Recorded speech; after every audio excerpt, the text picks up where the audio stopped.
the YouTube channel of Chemistry Plus, and today we are going to discuss about a very important topic which is aromaticity.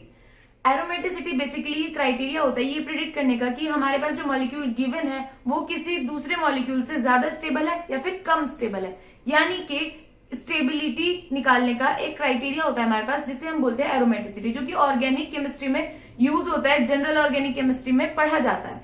सो अगर हमारे पास कोई भी molecule given है तो वो molecule तीन तरीके का हो सकता है। It can be aromatic, anti aromatic और it can be non aromatic.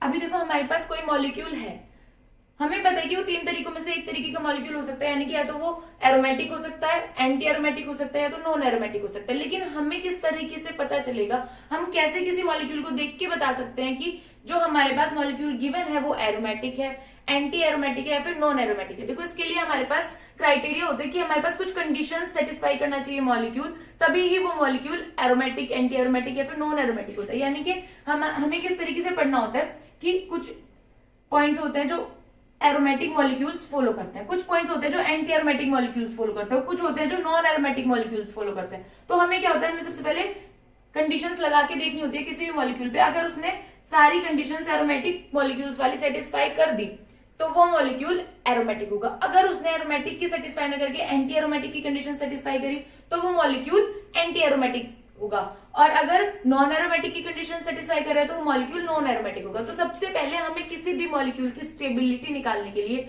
या फिर ये पता करने के लिए कि हमारे पास जो मॉलिक्यूल गिवन है वो एरोमेटिक है, एंटी एरोमेटिक है, फिर नॉन एरोमेटिक है, सबसे ज्यादा जरूरी है कि हमें पता चले कि इनकी क्या क्या कंडीशंस होती हैं। तो सबसे पहले हम इनकी कंडीशंस देखेंगे कि अगर हमारे पास कोई मॉलिक्यूल है वो एरोमेटिक है तो क्या क्या कंडीशन होनी चाहिए, एंटी एरोमेटिक क्या क्या कंडीशंस फॉलो करते हैं और नॉन एरोमेटिक क्या क्या कंडीशंस फॉलो करते हैं। So let's start. तो अगर हम सबसे पहले एरोमेटिक मॉलिक्यूल्स की कंडीशन देखें तो हमारे पास जो फर्स्ट कंडीशन होती है वो होती है साइक्लिक, यानी कि जो हमारे पास मॉलिक्यूल है वो साइक्लिक होना चाहिए। साइक्लिक मतलब रिंग टाइप स्ट्रक्चर होनी चाहिए, चाहे फिर वो 5 मेंबर्ड रिंग हो, 6 मेंबर्ड रिंग हो, 3 मेंबर्ड रिंग हो या फिर 7, 8, 9, 10 कितने भी मेंबर की रिंग हो, लेकिन हमारे पास साइक्लिक स्ट्रक्चर का मतलब है कि कोई भी रिंग टाइप स्ट्रक्चर होनी चाहिए। फिर उसके बाद सेकंड जो कंडीशन है वो आती है प्लेनर, यानी our molecule should be planar. Planar कब होगा कोई भी मॉलिक्यूल, जब वो sp2 हाइब्रिडाइजेशन शो करेगा। अब कोई भी मॉलिक्यूल sp2 हाइब्रिडाइजेशन कब शो करेगा, उसके लिए दो कंडीशंस होती हैं। देखो स्टेरिक नंबर कितना होना चाहिए, 3। अब 3 स्टेरिक नंबर हमारे पास दो कंडीशंस में आता है, या तो हमारे पास 1 लोन पेयर हो प्लस 2 बॉन्ड पेयर्स हो, या फिर 0 लोन पेयर हो और 3 बॉन्ड पेयर्स हो। इसके अलावा हमारे पास कोई भी कंडीशन नहीं होती कि हमें 3 स्टेरिक नंबर मिले या फिर sp2 हाइब्रिडाइजेशन हो। तो हमें क्या देखना है कि कोई भी मॉलिक्यूल अगर 1 लोन पेयर और 2 बॉन्ड पेयर्स रखता हो तो वो प्लेनर है, या फिर 0 लोन पेयर और 3 बॉन्ड पेयर्स कंटेन करता हो तो वो मॉलिक्यूल प्लेनर है। इसके बाद थर्ड कंडीशन होती है conjugation, means our molecule should be conjugated. Conjugated system कैसा होता है, alternate single bond, double bond, single bond, double bond, single bond, double bond, इस तरीके से। जैसे हमारे पास ये 6 मेंबर रिंग है, यहाँ पे double bond, single bond, double bond, single bond, फिर यहाँ डबल बॉन्ड, सिंगल बॉन्ड। इस तरीके से हमें कॉन्जुगेशन चेक करनी होती है। हमारे पास जो मॉलिक्यूल है उसमें कॉन्जुगेशन इस तरीके से शो होती है कि alternate double bond, single bond, double bond और सिंगल बॉन्ड हो। अगर कहीं पे भी ऐसा हो कि लगातार 2 डबल बॉन्ड है या फिर 2 सिंगल बॉन्ड है तो वहां पर कॉन्जुगेशन ब्रेक हो जाती है। इसके बाद अगर हम एंटी एरोमेटिक की कंडीशंस देखें तो एंटी एरोमेटिक की क्या कंडीशंस होती है, फर्स्ट कंडीशन होती है that our molecule should be cyclic, second होती है the molecule should be planar, and third condition होती है मॉलिक्यूल शुड बी कॉन्जुगेटेड।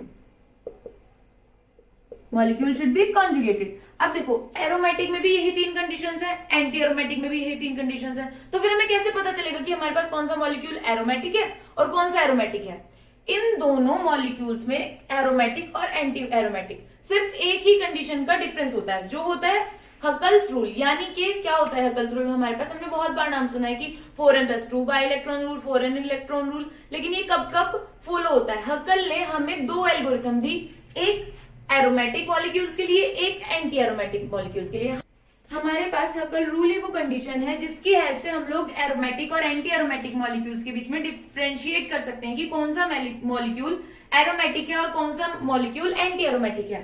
तो हमारे पास हकल ने दो एल्गोरिथम दी, एरोमेटिक के लिए 4n+2 पाई इलेक्ट्रॉन्स और एंटी एरोमेटिक के लिए 4n पाई इलेक्ट्रॉन। यानी हकल ने क्या बोला कि हमारे पास जो नंबर ऑफ पाई इलेक्ट्रॉन्स है वो या तो इस फॉर्म में हो 4n+2 पाई इलेक्ट्रॉन्स हो या फिर 4n2 पाई इलेक्ट्रॉन्स हो। यानी यहां पे अगर हम n की वैल्यू 0, 1, 2, 3 इस तरीके से पुट करें तो हमारे पास कितने पाई इलेक्ट्रॉन्स आएंगे, हमारे पास 2 पाई इलेक्ट्रॉन्स हो सकते हैं, 1 रखें तो 6 पाई इलेक्ट्रॉन्स हो सकते हैं, फिर 10 पाई इलेक्ट्रॉन्स हो सकते हैं। तो हमारे पास जो मॉलिक्यूल है वो एरोमेटिक है। अब एंटी एरोमेटिक के लिए अगर हम n की वैल्यू 1, 2, 3 इस तरीके से पुट करें तो हमारे पास 4 पाई इलेक्ट्रॉन्स हो सकते हैं, 8 पाई इलेक्ट्रॉन्स हो सकते हैं, फिर 12 पाई इलेक्ट्रॉन्स हो सकते हैं। हमारे पास हकल रूल ही मेजर डिफरेंस है एरोमेटिक और एंटी एरोमेटिक मॉलिक्यूल्स के बीच में। आपको याद रखना है कि अगर हमारे पास तीनों कंडीशन सेम है तो हम लोग एरोमेटिक और एंटी एरोमेटिक मॉलिक्यूल्स के बीच में सिर्फ और सिर्फ हकल रूल की हेल्प से बता सकते हैं कि कौन सा मॉलिक्यूल एरोमेटिक है और कौन सा मॉलिक्यूल एंटी एरोमेटिक है। अब हमारे पास एरोमेटिक के लिए भी कंडीशंस आ गई, एंटी एरोमेटिक के लिए भी, लेकिन नॉन एरोमेटिक के लिए क्या, हमारे पास नॉन एरोमेटिक के लिए कोई भी ऐसी कंडीशन नहीं है जैसे कि हमारे पास एंटी एरोमेटिक या फिर एरोमेटिक की है। देखो नॉन एरोमेटिक के लिए क्या होता है, अगर हमें चेक करना है कि हमारे पास जो मॉलिक्यूल है वो नॉन एरोमेटिक है या नहीं, तो हमारे पास कौन से होते हैं non aromatic molecules, non aromatic. तो नॉन एरोमेटिक वो मॉलिक्यूल्स होते हैं जो इनमें से किसी भी कंडीशन को सेटिस्फाई नहीं करते। यानी कि अगर हमारे पास कोई भी ऐसी कंडीशन है जो कि सेटिस्फाई ना हो रही हो, यानी कि ये तीनों कंडीशन सेटिस्फाई है लेकिन हमारे पास जो मॉलिक्यूल है वो साइक्लिक नहीं है, तो नॉन एरोमेटिक। यानी यहाँ पे कोई भी ऐसा नहीं है कि अगर कोई नहीं 4 में से 3 सेटिस्फाई हो रहे हैं तो उसे एरोमेटिक की कंडीशन में डाल दो, नहीं, हम लोग सिर्फ एरोमेटिक तभी कहेंगे जब हमें बस सारी की सारी कंडीशन सेटिस्फाई हो रही हो। एंटी एरोमेटिक तभी बोलेंगे जब ये चारों कंडीशन सेटिस्फाई हो रही हो। यानी कि अगर हमारे पास नॉन एरोमेटिक है तो हमारे पास जो मॉलिक्यूल होगा वो नॉन साइक्लिक स्ट्रक्चर रखता हो। अगर हमारे पास कहीं भी नॉन साइक्लिक स्ट्रक्चर आ गई तो non aromatic. Second, non planar, यानी कि sp3 sp कुछ भी हाइब्रिडाइजेशन होगा। थर्ड कंडीशन यही है कि कहीं पे भी कॉन्जुगेशन ब्रेक हो रही हो, यानी कि सिंगल बॉन्ड डबल बॉन्ड कहीं लगातार आ रहे हो, यानी कि अल्टरनेट 2 सिंगल बॉन्ड्स हो या फिर अल्टरनेट 2 डबल बॉन्ड्स हो, तो हमारे पास कॉन्जुगेशन ब्रेक हो जाएगी और मॉलिक्यूल जो है वो नॉन एरोमेटिक कंडीशन सेटिस्फाई करेगा और नॉन एरोमेटिक की कैटेगरी में चला जाएगा। ये है हमारे पास aromatic, anti aromatic and non aromatic molecule find out करने की कंडीशंस। अभी हम लोग ना कुछ क्वेश्चंस की हेल्प से करके देखेंगे कि हम लोग किस तरीके से पता कर सकते हैं कि हमारे पास जो मॉलिक्यूल है वो एरोमेटिक है, एंटी एरोमेटिक है, फिर नॉन एरोमेटिक है। अभी तो हमारे पास सिर्फ कंडीशंस है, हमें अप्लाई करना भी तो सीखना है ना कि किस तरीके से हम लोग इन कंडीशंस को अप्लाई करेंगे मॉलिक्यूल्स में। तो अभी आप लोग ये सारी कंडीशंस नोट कर लो, फिर हम लोग कुछ क्वेश्चंस प्रैक्टिस करेंगे और आपको बहुत अच्छे से समझ आ जाएगा कि हमारे पास कोई भी मॉलिक्यूल है हम लोग उसे देखकर ही बता सकते हैं कि जो मॉलिक्यूल है वो एरोमेटिक है, एंटी एरोमेटिक है, फिर नॉन एरोमेटिक है। तो भी हमारे पास यहाँ पे जो फर्स्ट मॉलिक्यूल है ये हमारे पास तीनों 3 मेंबर्ड रिंग है, ये हमारे पास 4 मेंबर्ड रिंग है। तो हम लोग किस तरीके से देखेंगे, सबसे पहले हमें देखना है कि एरोमेटिक के लिए साइक्लिक होना चाहिए, प्लेनर होना चाहिए और कॉन्जुगेटेड होना चाहिए। अगर इनमें से कोई भी कंडीशन फेल होती है तो हम डायरेक्ट बोल देंगे कि नॉन एरोमेटिक है, क्योंकि एरोमेटिक और एंटी एरोमेटिक में दोनों कंडीशंस सेम होती हैं, तीनों कंडीशंस सेम होती हैं कि प्लेनर, कॉन्जुगेशन और साइक्लिक। उसके बाद हम लोग हकल रूल चेक करते हैं, अगर ये तीनों कंडीशंस सेटिस्फाई हो रही हो तो सबसे पहले हम लोग चेक करेंगे कि हमारे पास जो मॉलिक्यूल है वो साइक्लिक है या नहीं, तो साइक्लिक तो है, यानी कि हमारा ये वाला मॉलिक्यूल साइक्लिक है। फिर हम लोग चेक करेंगे कि प्लेनर है या नहीं है। प्लेनर चेक करने के लिए क्या बताया था कि हमारे पास जो मॉलिक्यूल है sp2 हाइब्रिडाइज्ड एटम होने चाहिए। अब हमारे पास ये डबल बॉन्ड है, तो ये वाला यहाँ पे जो कार्बन है ये sp2 हाइब्रिडाइज्ड हुआ क्योंकि स्टेरिक नंबर कितना है 3। ये वाला कार्बन ये भी sp2 हाइब्रिडाइज्ड है। यहाँ पे हमारे पास पॉजिटिव चार्ज है, यानी कि कैटायन है तो ये भी sp3 हाइब्रिडाइज, क्योंकि देखो हमारे पास कार्बन है, कार्बन कितने बॉन्ड बनाता है हमें पता है 4, 1 2 3 4। अब एक पॉजिटिव चार्ज है यानी कि एक इलेक्ट्रॉन कार्बन ने डोनेट कर दिया। अब उसके बाद यहाँ पे 2 बॉन्ड किसके साथ अटैच है, कार्बन के साथ, एक ये कार्बन के साथ, एक ये, एक हाइड्रोजन के साथ, तो 1 2 3, स्टेरिक नंबर कितना हुआ 3, यानी कि हाइब्रिडाइजेशन क्या हुआ sp2। इट मींस हमारे पास जो मॉलिक्यूल है वो प्लेनर है। अब हमारे पास 2 कंडीशन सेटिस्फाई हो चुकी है, यानी हमारा मॉलिक्यूल साइक्लिक भी है प्लेनर भी है। अब हम लोग कॉन्जुगेशन चेक करेंगे, डबल बॉन्ड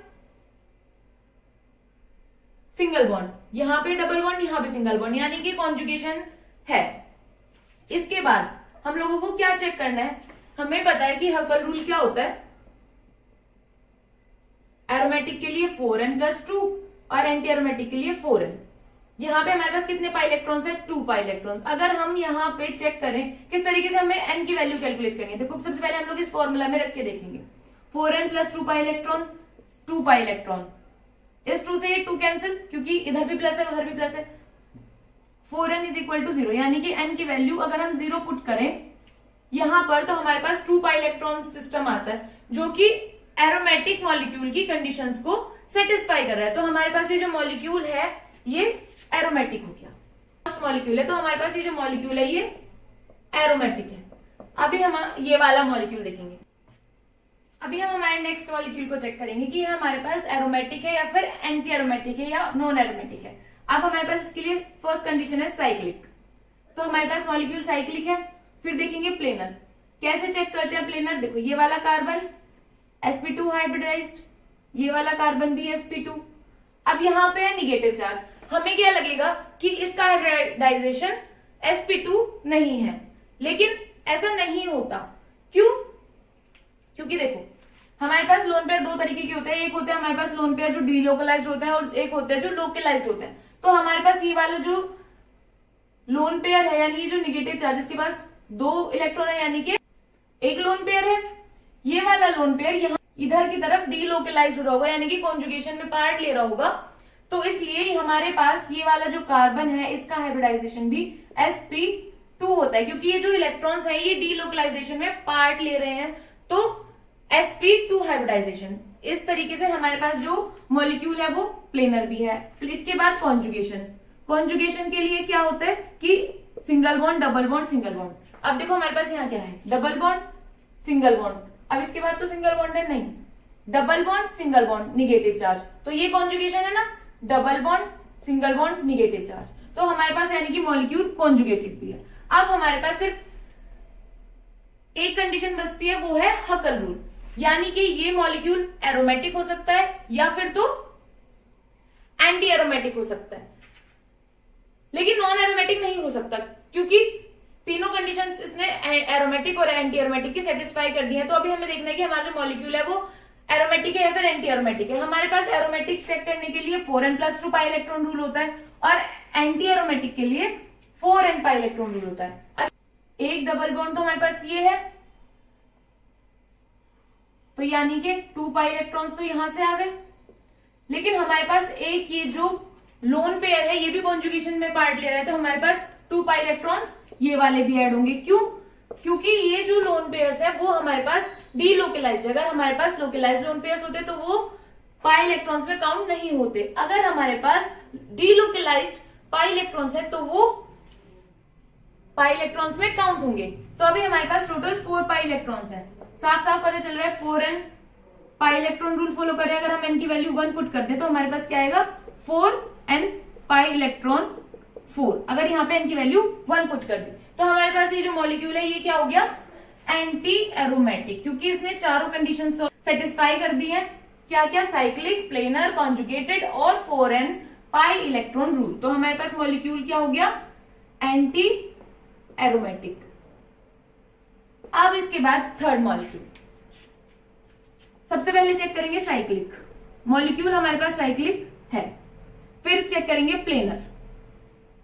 अब ये जो मॉलिक्यूल है ये sp2 हाइब्रिडाइज्ड है, ये वाला कार्बन भी sp2 हाइब्रिडाइज्ड है। हमारे पास एक हाइड्रोजन यहाँ है और एक हाइड्रोजन यहाँ है। साफ साफ हम लोग देख पा रहे हैं कि हमारे पास कितना स्ट्राइक नंबर हो गया, 4। यानी कि यहाँ पे स्टेरिक नंबर है 4। तो यानी कि ये वाला जो मॉलिक्यूल है वो sp3 हाइब्रिडाइज्ड हो गया। sp3 हाइब्रिडाइजेशन का मतलब है प्लेनरिटी डिस्टर्ब हो चुकी है, यानी कि जो हमारा मॉलिक्यूल है वो प्लेनर नहीं है। और अगर हमारे पास नॉन प्लेनर मॉलिक्यूल है, क्या बताया था कि अगर एरोमेटिक और एंटी एरोमेटिक की ऊपर वाली 3 में से किसी भी एक कंडीशन को ना फॉलो करे, यानी कि कोई भी एक कंडीशन अगर फेल हो जाती है तो हमारे पास मॉलिक्यूल नॉन एरोमेटिक हो जाता है, यानी कि ये वाला मॉलिक्यूल हमारे पास नॉन एरोमेटिक है, नॉन एरोमेटिक। अब 4 मेंबर रिंग्स की बात करते हैं। यहाँ पे फर्स्ट कंडीशन सब में सेटिस्फाई है, यानी कि सारे के सारे मॉलिक्यूल्स हमारे पास साइक्लिक है। देखो साइक्लिक है ये मॉलिक्यूल, कॉन्जुगेशन चेक करेंगे, हमें पॉइंट टू पॉइंट चेक करना है। चारों कंडीशंस किस तरीके से चेक करनी है, सबसे पहले साइक्लिक, फिर देखेंगे कॉन्जुगेशन। कॉन्जुगेशन के लिए देखो double bond single bond, double bond नहीं है नया, लेकिन इस निगेटिव चार्ज के साथ भी तो ये कॉन्जुगेशन में है। Double bond single bond, negative charge, single bond negative charge, फिर सिंगल बॉन्ड डबल बॉन्ड, यानी कि कॉन्जुगेशन है। फिर हम चेक करेंगे प्लेनरिटी, यानी कि हमारे पास मॉलिक्यूल प्लेनर है या नहीं है। अभी देखो अगर हम लोग ये देखें कि हमारे पास यहाँ निगेटिव चार्ज है, तो इसकी वजह से हमारे पास जो हाइब्रिडाइजेशन है वो sp2 नहीं है और हमारी प्लेनरिटी डिस्टर्ब हो रही है, तो वो बिल्कुल गलत है, क्योंकि हमारे पास ये जो निगेटिव चार्ज है ना, ये डीलोकलाइज निगेटिव चार्ज है, यानी कि ये जो लोन पेयर है वो हमारे पास डीलोकलाइज्ड है, और इसीलिए हमारे पास इस वाले कार्बन का हाइब्रिडाइजेशन भी sp2 है, इसका भी sp2 है, और ये दोनों तो साफ साफ पता चल रहा है sp2 हाइब्रिडाइज्ड है, यानी कि क्योंकि हमारे पास डबल बॉन्ड है sp2 हाइब्रिडाइज्ड। अब हमें क्या चेक करना है कि मॉलिक्यूल एरोमेटिक है या फिर एंटी एरोमेटिक है, क्योंकि नॉन एरोमेटिक तो हो नहीं सकता, क्योंकि इसने एरोमेटिक और एंटी एरोमेटिक की तीनों कंडीशंस सेटिस्फाई कर दी हैं। अब देखो एरोमेटिक और एंटी एरोमेटिक के लिए हमारे पास यहाँ कितने पाई इलेक्ट्रॉन्स हैं, देखो 2 पाई इलेक्ट्रॉन्स तो ये हैं जो हमारे पास डबल बॉन्ड वाले हैं, 2 पाई इलेक्ट्रॉन्स ये हैं, 2 पाई इलेक्ट्रॉन्स ये हैं, यानी कि टोटल 4 पाई इलेक्ट्रॉन्स हमारे पास निगेटिव चार्ज वाले हैं, 4 to 6 यानी 6 पाई इलेक्ट्रॉन। अब हमें साफ साफ पता है अगर हम 4n+2 फॉर्मूला में n की जगह पे 1 पुट करते हैं तो हमारे पास वैल्यू आती है 6, यानी कि हमारे पास ये जो गिवन मॉलिक्यूल है वो 4n+2 पाई इलेक्ट्रॉन सिस्टम है, यानी 4n+2 रूल फॉलो करता है, इसलिए ये वाला जो मॉलिक्यूल है वो हो गया एरोमेटिक। एरोमेटिक ऐसे इस वाले मॉलिक्यूल के लिए चेक करेंगे। देखो प्लेनर sp2 sp2 sp2 और ये भी sp2 प्लेनर है, साइक्लिक है, कॉन्जुगेशन भी है, तो हमारे पास ये मॉलिक्यूल एंटी एरोमेटिक हो सकता है या फिर तो एरोमेटिक हो सकता है। तो क्या चेक करेंगे, हकल्स रूल। हकल रूल अच्छे से याद कर लो, एरोमेटिक के लिए 4n+2 पाई इलेक्ट्रॉन्स होने चाहिए और एंटी एरोमेटिक के लिए 4n पाई इलेक्ट्रॉन रूल होना चाहिए। फॉलो देखो हम लोग क्या करते हैं, एक हमें पता है 4n+2 पाई इलेक्ट्रॉन रूल है, एक हमें पता है 4n पाई इलेक्ट्रॉन रूल है, लेकिन ये नहीं याद आता कि कौन सा एरोमेटिक के लिए और कौन सा एंटी एरोमेटिक के लिए। अभी सही से याद कर लो कि एरोमेटिक के लिए 4n+2 पाई इलेक्ट्रॉन रूल है, एंटी एरोमेटिक के लिए 4n पाई इलेक्ट्रॉन रूल है। अभी देखो हमारे पास कितने पाई इलेक्ट्रॉन्स यहाँ पे 2, क्योंकि देखो पॉजिटिव चार्ज में तो कोई भी हमारे पास लोन पेयर नहीं है, तो हमारे पास 2 पाई इलेक्ट्रॉन्स है। 2 पाई इलेक्ट्रॉन्स कहाँ होंगे, 4n पाई इलेक्ट्रॉन रूल में तो 2 हो ही नहीं सकते।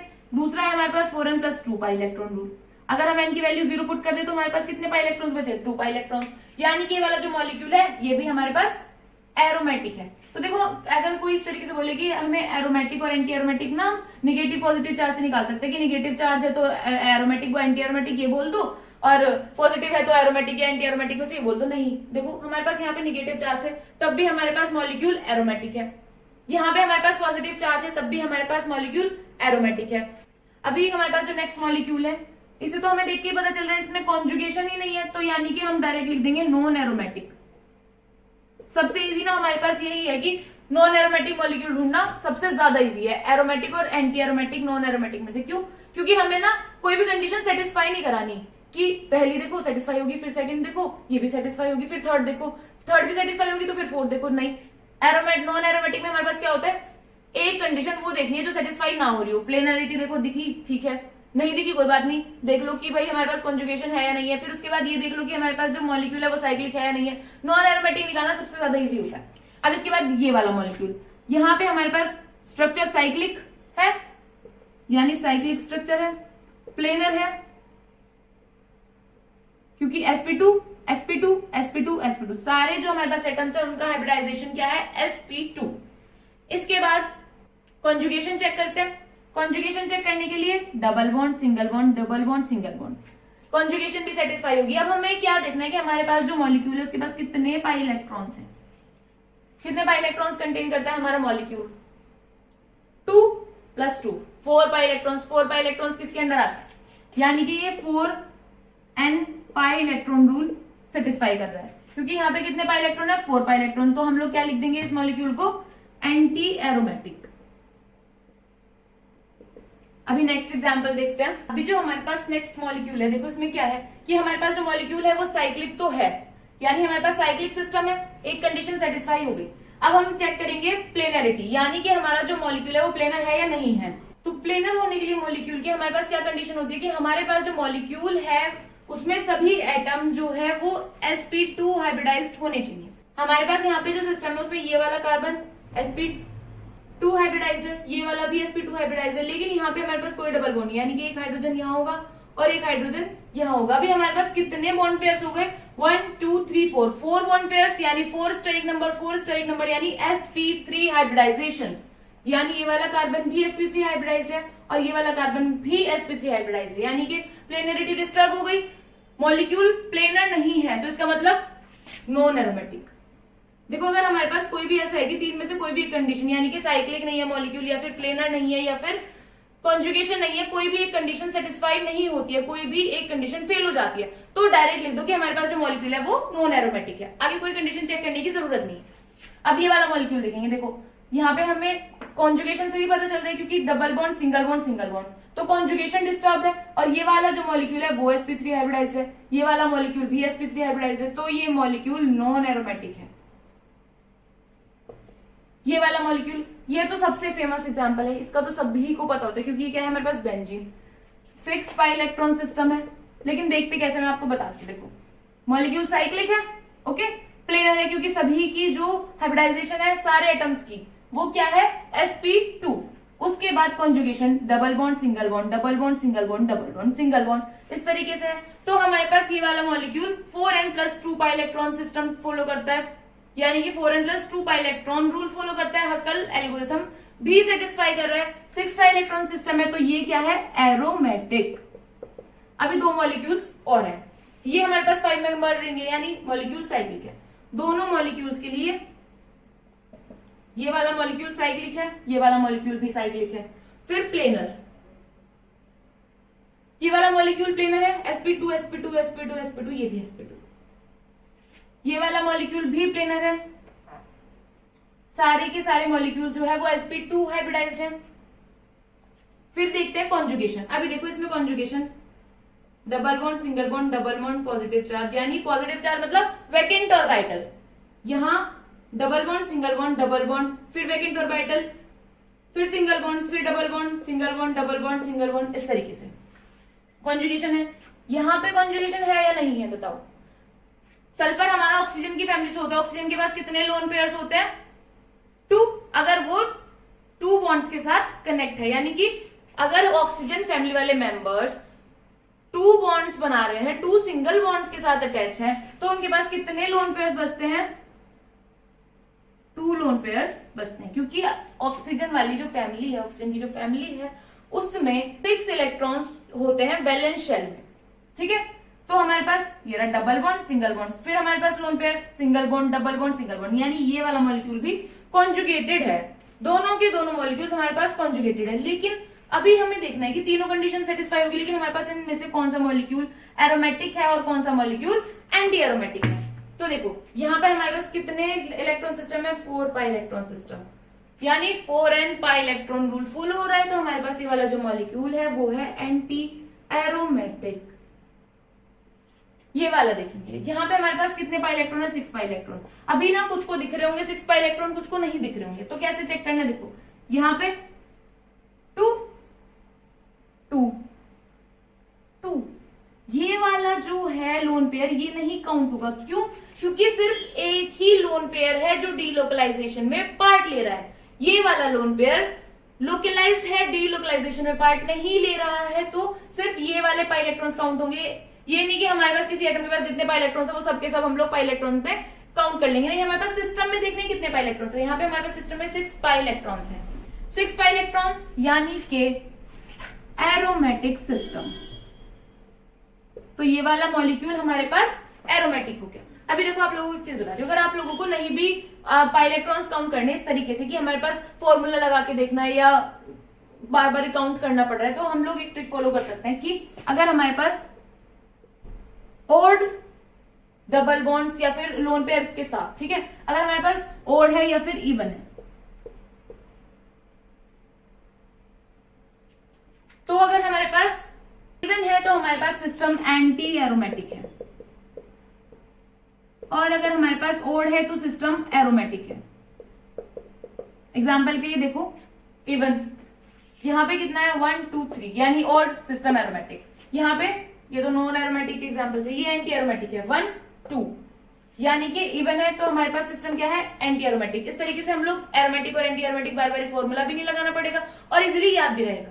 तो अभी आप लोगों को क्या करना है, आपके पास जितने भी क्वेश्चंस हैं एरोमेटिसिटी से रिलेटेड, यानी आपको सभी मॉलिक्यूल्स चेक करने हैं। आपके पास जितने भी आपके पास क्वेश्चंस है कि मॉलिक्यूल एरोमेटिक है, एंटी एरोमेटिक है, फिर नॉन, तो अभी आप लोग अपने पास जितने भी क्वेश्चंस है वो सब करके देखेंगे। जो क्वेश्चंस नहीं होंगे you guys can comment in the comment section. Next video में हम लोग बहुत सारे एग्जाम्पल्स इसी तरीके से प्रैक्टिस करेंगे। अभी हम लोग कॉन्सेप्ट सीख चुके हैं, सिर्फ हमें एग्जाम्पल्स प्रैक्टिस करने हैं। So see you guys in the next video. Thank you so much.